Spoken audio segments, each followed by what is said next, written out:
You're gonna be math teacher someday, right? So pay attention, right? You gotta break it up. Is 4 going to 30 evenly? No, 7.5. Hell, decimal. Hold on a second. It's 15 on 2. So 15 on 2. We got the 1/2 still on the outside. We've got a 20 and a 12. Is it too much distraction? 32? 32 is okay?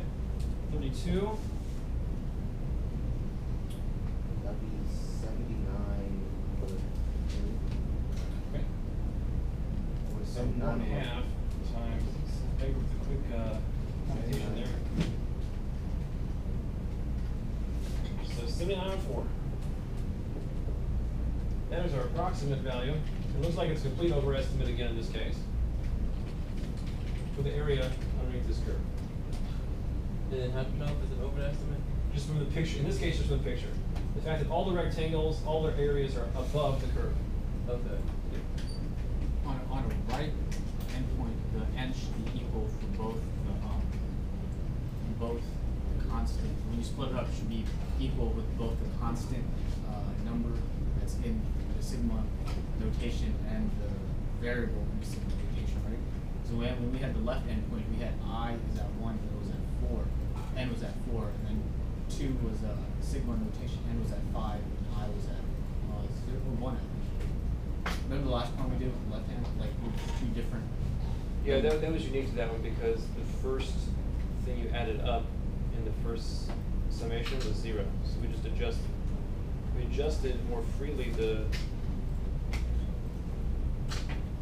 It should have been from 0 to 4 in that last problem. Yeah, it was like 0 to 4. They were all 0 to 4, and then we adjusted later in the problem, but they all started out 0 to 4, and these all started out 1 to 5. I mean, for the right hand one, we got 0. I think we got 1 to 5, or was it 0 to 5? 1 to 5. We Yeah, did not use 0 in that one. Yeah. But it was originally 0 to 4, right? Only for the left-handed point. For the right, I'm talking about the right hand. They're all 1 to 5.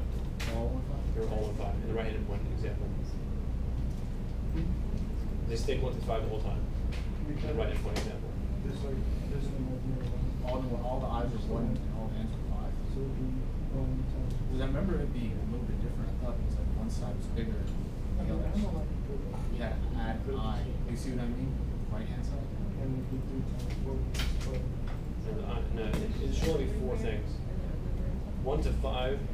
Because the original was canceled out. Because the original was 0, so it was 0 to 4. Right? Because the original was canceled out. But then for the right hand side, we did 1 to 5 because we added the original because It's not one more.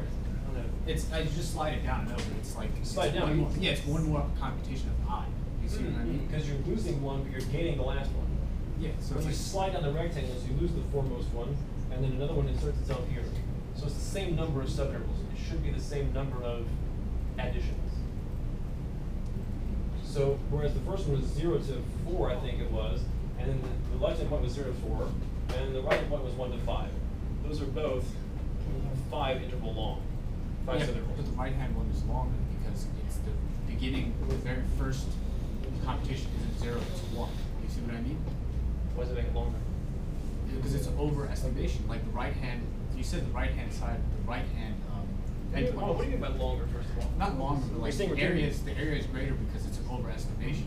The right hand But it doesn't have to be. Right endpoint's not always overestimate. But I mean, just Problem dependent. I mean, for the problem it's Yeah, the indices here are not affected by whether it's over or underestimate. They're completely independent of the type of estimation it ends up becoming. These numbers here, 1 to 4, or the previous ones, 1 to 5 and 0 to 4, are dependent only upon how many rectangles you're coming to use, and that's it. okay. If you saw if you extrapolate some sort of pattern, I would disregard it as a happenstance.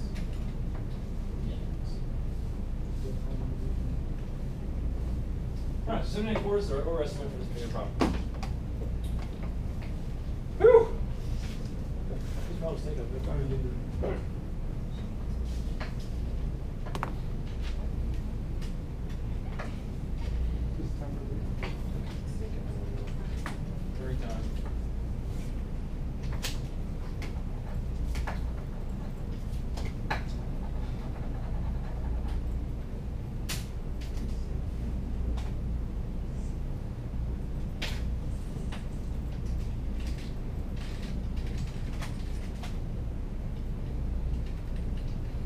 Yeah, that should be good enough. If you need anything else, you have to ask me questions from the online room. We need to start doing 5-2. Alright, so yeah, I'm gonna get some drink. You guys in a minute. Break? Yep.